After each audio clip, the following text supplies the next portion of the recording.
আপনারা তো আপনারা নিশ্চয়ই হচ্ছে ইন্ডিয়ান ওই যে মলম বিক্রেতা যে সাংবাদিকটা আছে ওটাকে চিনেন। তো আমি তাকে একটু দেখাই আর তার যে সাম্প্রতিক যে কথাটা আর কি কি বলছে একটু শুনে আসি, তারপর আমরা আসলে ওটা নিয়ে কথা বলতেছি। বাংলাদেশ থাকবে না, থাকবে না বাংলাদেশ। আমি বলছি না আজকে আমি চিৎকার করবো। সত্যি বাংলাদেশ থাকবে না? আচ্ছা, আমরা বিষয়টা একটু ব্যাখ্যা করবো আর কি, যে কিভাবে বাংলাদেশ থাকবে না ওই ঘটনাটা আমি একটু ব্যাখ্যা করতেছি একটু সামনে। আজকে ও আবার একটা কথা বলতেছে যে আমি সে আজকে লাফাইবে না, সেটা একটু শুনে নেন। আমি আজ রেগে কোনো কথা বলবো না, আমি অভিমান করছি, আমি শোকাহত না, অভিমান করছে যে লাফাইবেও না, যে লাফাই লাফাই কথা বলে না বাংলাদেশের বিরুদ্ধে, ওই বিষয়টা করবে না।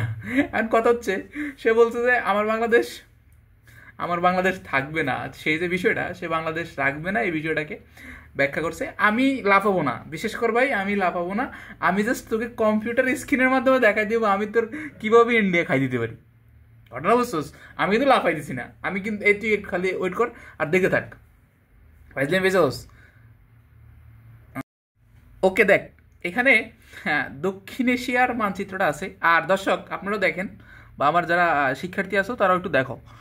তো দক্ষিণ এশিয়া টোটাল মানচিত্রটা আছে। তো আমি এটার সাথে হচ্ছে যে সাধারণ জ্ঞানের বিষয়টা, সাধারণ জ্ঞানের এখান থেকে ম্যাক্সিমাম সময় অনেক ধরনের কোশ্চেন আসে থাকে, তোমরা আসলে এটা বিষয়টা মাথায় রাখতে পারো যে দক্ষিণ এশিয়াতে কোন কোন দেশগুলো থাকে, সেটা তোমার ভালোভাবে মুখস্থ হয়ে যাবে। আজকের ভিডিওটাও দেখো, তোমার আসলে জ্ঞানও হলো, যে সাধারণ জ্ঞানের ধারণাও হলো, আর হচ্ছে আমি কীভাবে আসলে ভারতকে দখল করতেছি সেই বিষয়টা তুমি আসলে বুঝতে পারবা, তোমরা সবাই জানতে পারবা যে আমি ভারত কীভাবে দখল করতেছি। এখন এই দক্ষিণ এশিয়াতে আমাদের দেশ হচ্ছে, আমাদের দেশ কয়টি দেখো: আফগানিস্তান 1, নেপাল, ভুটান 3, বাংলাদেশ 4, ভারত 5, পাকিস্তান 6, শ্রীলঙ্কা 7, মালদ্বীপ 8। কয়টা দেশ দক্ষিণ এশিয়ার মধ্যে? আমাদের এই 8টি দেশ। এই পাশে ইন্দোনেশিয়া পাশে পড়ছে। ওকে, দেখো আমরা আমাদের 1947 সালে যখন পাকিস্তানের সাথে দেওয়া হয়, তখন এই যে পাকিস্তানের মোটামুটি কুত্তার মতো দেখা যায়, কুত্তার ম্যাপটা বলা যায়। তো এই কুত্তার মতো দেখা যাচ্ছে, এই ম্যাপটুকু হচ্ছে পাকিস্তানের ম্যাপ। হ্যাঁ, তো এই যে পাকিস্তানের সাথে আমরা কিন্তু এই জায়গায় বাংলাদেশের এইখানে অবস্থান করতেছি। ওকে, দেখো এই পাকিস্তান এই জায়গায় আর বাংলাদেশ আমরা এখানে। 1947 সালে যখন ভাগ করছিল দেশটা, বোঝা যাচ্ছে যে যখন ভাগ করছিল তখনই এটা পরিকল্পনা করছে যে বাংলাদেশ যাতে একদিন পাকিস্তান থেকে ছুটে চলে আসতে পারে। তো আমার কথা হচ্ছে 1947 সাল আর 1971 সাল, এই যে মাঝে একটা ডিফারেন্স, এইটুকুর মধ্যে আমরা সুইটে আসলাম, আমরা বাংলাদেশ হইলাম। কিন্তু কথা হচ্ছে তখন যদি চাইতো তাহলে কি আমাদের এই দেশটুকুকে আলাদা করে দিতে পারতো কিনা, অথবা আমরা এখানে যদি ভারতের অংশ হয়ে যায়। তো দেখেন এই জায়গায় ভারত এখান দিয়ে আইসা এই জায়গাতে অবস্থান করতেছে, এটাও ভারত কিন্তু চিকেন নেক যেটাকে বলি আমরা, এই পাশ খাবো এর চিন্তা করতেছি। তো চিকেন নেকের এখান দিয়ে খালি এইটুকু দখল করলে এটা পুরোটা কিন্তু আমার। বিষয়টা কি ক্লিয়ার? যে আমি যদি এইখান দিয়ে কোনোভাবে ঢুকতে পারি তাহলে এইটুকু পুরোটুকু আমার। আচ্ছা, আমি এই দখলের পরে আসি, আমরা কীভাবে দখল করবো সেই বিষয়টা একটু বলবো। তো আমি আগে একটু তথ্যগুলো দেই। দেখেন আমার কথা হচ্ছে এই যে তথ্যটা, আমরা পাকিস্তান এখানে ছিল আর আমরা বাংলাদেশ এখানে ছিলাম।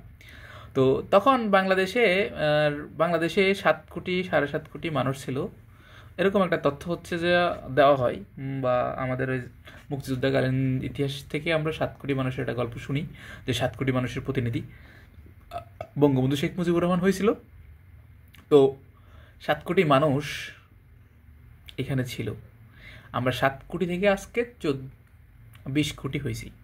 এখন একটা জিনিস চিন্তা করবেন, ভারত তখন এই দ্বিতথ্য নীতি বা হচ্ছে যে দ্বিজাতিকরণের নীতি, যেটা মানে একটা হচ্ছে মুসলিম জাতি থাকবে আর একটা হচ্ছে হিন্দু জাতি থাকবে, মানে দুইটা জাতির উপরে ভিত্তি করে এই পুরো দেশটাকে ভাগ করছে। তখনও কিন্তু সংখ্যালঘুর ঘটনাটা আমাদের মাথায় চলে আসছে, মানে আমরা সংখ্যালঘুর বিষয়টা তখনই আমরা ভাবতে শুরু করলাম যখন এরা এই যে জাতিগতভাবে বাংলাদেশটা মানে পাকিস্তান এবং ভারতকে ভাগ করছে তখন। তো এই পাকিস্তানকে যখন ভাগ করা হয়েছে, পাকিস্তান মুসলমান সেইভাবে বাংলাদেশও মুসলিম, তাহলে পাকিস্তানের সাথে দেওয়া লাগে সেই হিসাব করে কিন্তু দেশে। এখন এরা যদি এখানে আমার দেশে শাসন করতে হয়, এই যে ভারতের উপর দিয়ে এখানে আসতে হবে, অথবা এইখান দিয়ে নেপাল ভুটান হইয়া তারপর আমার এখানে আসতে হবে, ঠিক আছে, এরকম একটা ঘটনা।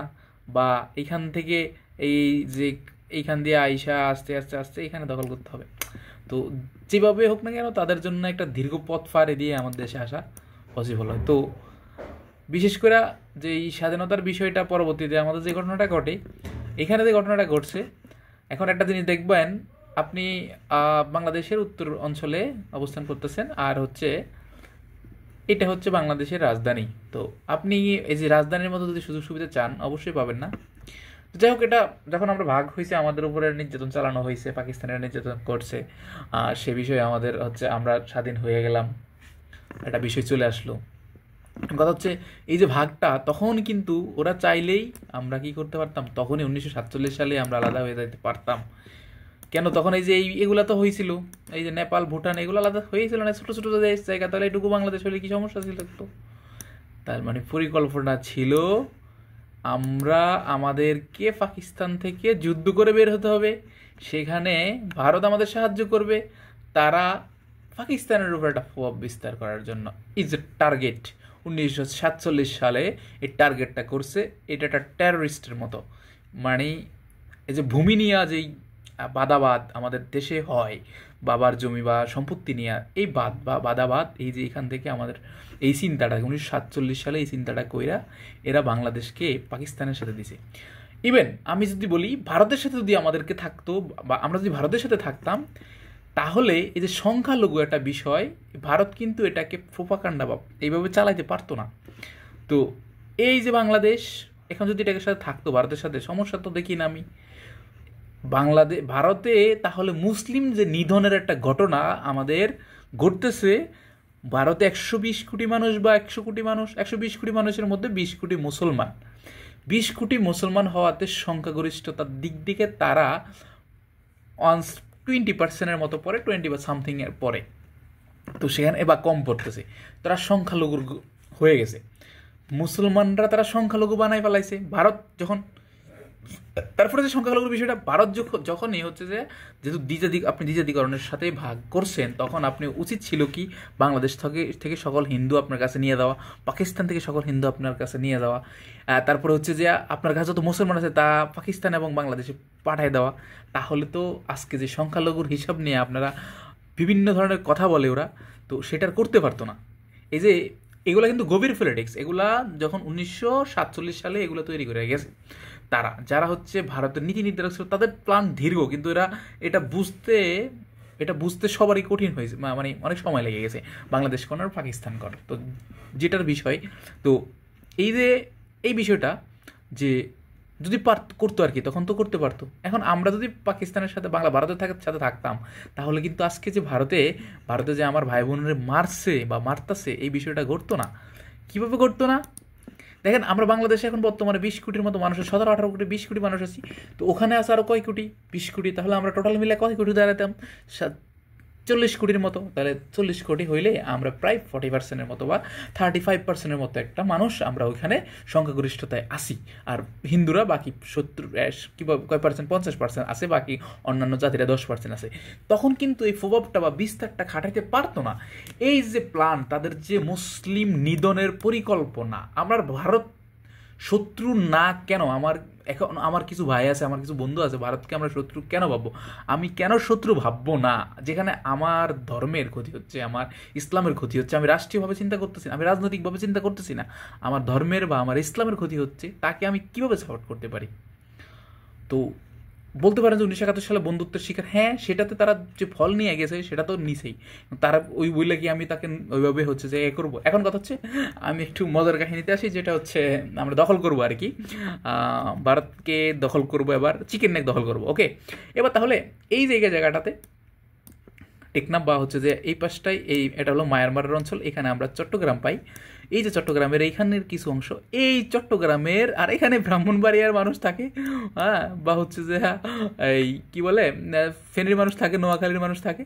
তো তাদেরকে যদি আমরা মোটামুটি একটু তাদেরকে যদি হচ্ছে যে সাহস দিতে পারি, তাহলে কিন্তু এরা ব্রাহ্মণবাড়িয়া এই জায়গা দিয়ে ঢুকবে, একদম পুরাটা লোয়া আমার দখল করে ফেলবে। আর এই পাশ থেকে যদি যায় উত্তরাঞ্চলের মানুষ একটু ভীতু হয়, তো তারা যদি এটুক না পারে তাহলে আমার এটুক ছুটে গেলেও সমস্যা নাই, কিন্তু হচ্ছে যে আমার এই যে এটুক তো আমি পাচ্ছি, হয়তো একটা রাজ্য ছুটে যাবে, একটা রাজ্য পাবো না। তো আমরা চাইলে কিন্তু চিকেন নেক দখল করতে পারি। এবার আমাদের প্রধানমন্ত্রী, বর্তমান প্রধানমন্ত্রী শেখ হাসিনা ভারতে অবস্থান করতেছে, আর এখানে বাংলাদেশে বিভিন্ন ধরনের বা বিভিন্ন ধরনের হচ্ছে যে প্রকাণ্ডা চালাচ্ছে বা চলতেছে। তো সেক্ষেত্রে আমরা আসলে তার জন্য হচ্ছে অনেক দূরে পড়ে গেছে, তো তার জন্য কিছু বলতে পারতেছি না। আর যে দিল্লি দখল করবো, এখান থেকে দিল্লি দখল করাটা একটু কঠিন হয়ে যাচ্ছে। তো আমরা এই পাশ না ধরি, আমরা হচ্ছে আসলে চাইলে আমরা আমার একটু ম্যাপটাকে একটু বড় করে নিতে পারি। ছোটো মোটামুটি আমাদের একটু দূরত্বটা ভালো, আমাদের একটু জায়গাটা হলো, এমনি আমাদের হচ্ছে ঘনবসতির দেশ, আমাদের এই যে ছোট্ট দেশের মধ্যে 17-18 কোটি মানুষ থাকতে কষ্ট, তাহলে আমরা চিন্তা করলে এটা দখল করতে পারি। ওকে, এবার আমি ওই সাংবাদিককে বলতেছি, ভাই দেখ আমি কিন্তু লাফাই নাই, আমি কিন্তু লাভ দিয়ে কথা বলে নাই, আমি কিন্তু তোর দখল করতে যাই না, আমি দেখ তোকে একদম স্ক্রিনের মধ্যে সুন্দর করে বুঝিয়ে দিলাম যে আমি আসলে কীভাবে দখল করতে পারি। অথবা আমরা যদি সবাই এই যে মুভ করি, বাংলাদেশের সকল মানুষ এখান থেকে মুভ করে, তাহলে চিকন জায়গাটা খাইয়ে ফেলা যায়, তাহলে আমার চিকেনটা পুরোটা আমার। আর ওগুলো যদি একটু বুদ্ধি দেওয়া যায়, তোরা আমার থাক, তোরা অনেক সুযোগ সুবিধা পাবি। কারণ এরা কিন্তু এই যে এইখানকার চিকেন থেকে যারা থাকে, তারা কিন্তু ভারতের এখান থেকে এই মানুষগুলোর থেকে অনেকভাবে হচ্ছে যে তৎসারিত হয়। এখান থেকে করের বিষয়টা এখনও তারা কর দিতে হয়, তারা সকল সুযোগ নেয়, কিন্তু তারা এই যে এখানে যে সুযোগটা পায় ভারতীয়রা, টোটাল মূল ভারতীয় বা দিল্লি বা এদিকে যারা থাকে, এদের যে সুযোগ সুবিধা পায়, এরা কিন্তু সেটা পায় না। তো আমি আসলে যেভাবে চাচ্ছি আর কি ভারতটাকে দখল করতে, যদি এভাবে সম্ভব হয় তাহলে আপনারা জানাবেন, আর হচ্ছে ভিডিওটা শেয়ার দেবেন।